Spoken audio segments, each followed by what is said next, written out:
Hello, I'm Hazel Simmons from the Bridge School, Special School. Lucy's asked me to talk briefly about the Arts Award, not because it's about the arts, but because it's about inclusivity of qualification. Qualifications that actually help children that are the wrong side of the bell curve to be motivated by qualification success, and that could be used in a mainstream setting to provide that inclusivity for all. Most mainstream settings will be familiar with the Bronze Award and its four key components that really encourage people to talk about their opinions, and they are taught that they can think anything and believe anything as long as they can say why, which is such an important skill, and to value the opinions of others. So it's not just art, it fits into PHSE. But what a lot of mainstream settings maybe aren't so familiar with is sitting alongside this is the other qualification, the Explorer, which looks pretty well at the same key categories and can be run in parallel with the Bronze Award, but is pitched at children who would struggle with some of the success criteria required for the Bronze Arts Award. So in that respect, it's a very inclusive award.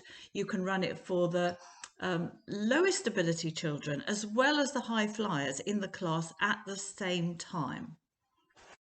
And just to finish off talking about the range, there's also designed for children as young as 5 to get them started, if you like, on understanding, putting together material, research, creating a portfolio that gains them a qualification.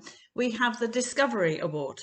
Now that can be done, as I said, from any age of child, from the age of 5 to 25, and just gets them into the habit of relishing that moment of completion and success and being acknowledged for having achieved something.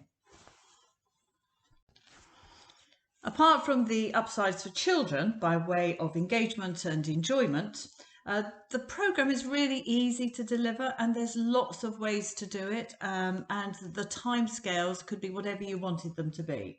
So here are just a few of the ways. You could do it as a cross-curricular over a half term, and several teachers from several departments could cooperate, each to deliver a component of the programme.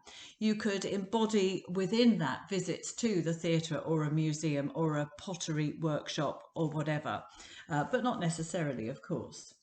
You could run it by a single department in a linear way with the emphasis probably on the arts. And I know that's something that Thomas Gainsborough have done very successfully over the years. Or you might have it as an enrichment day in primary or secondary settings.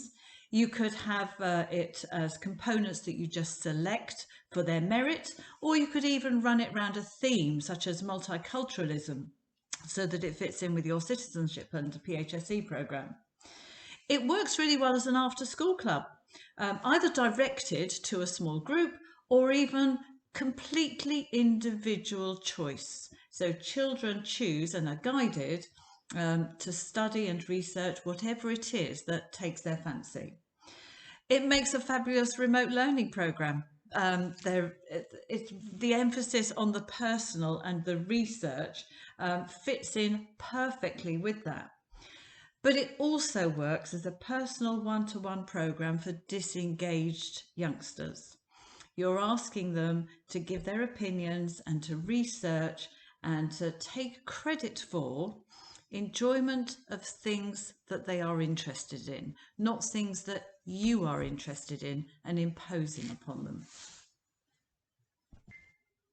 The other really important way that the Arts Award goes about enabling children to evidence their achievements is by not prescribing it must be written down in essay format or words.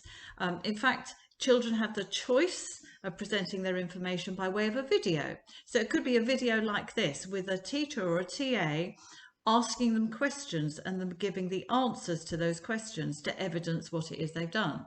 They can do it via emoticons to show their opinion about things. They can sign it and either having the teacher or the TA annotate what they have conveyed, or indeed, again, it can be on video. they can sing it.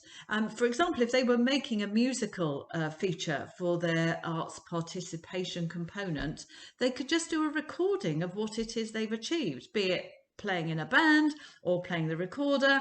It really doesn't matter.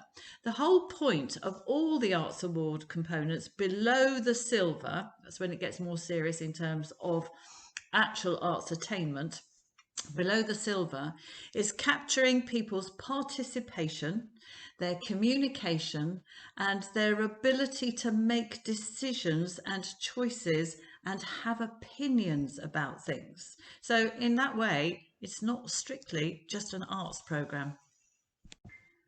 The Arts Award, like lots of other entry-level certificates, is actually marked internally, marked and assessed internally by someone who has been on the right training programme, which tends to be a day and relatively low cost, so very accessible for schools.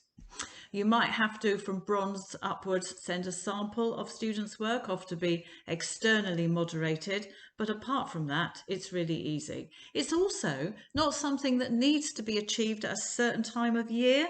You can take as long as you like to do it, and then you can actually put children in full moderation at various points throughout the year. And say there are lots of qualifications below the traditional level 1 qualifications that make up the performance bell chart that fit into that category. But I suppose most of all, the real value of these qualifications, and there are many, it's not setting children up to fail, because some children have to make the bell curve. It's setting children up to achieve what they can so that they are inspired to be better than they are at the moment, to take their next steps and make the maximum that they can out of the skills they have.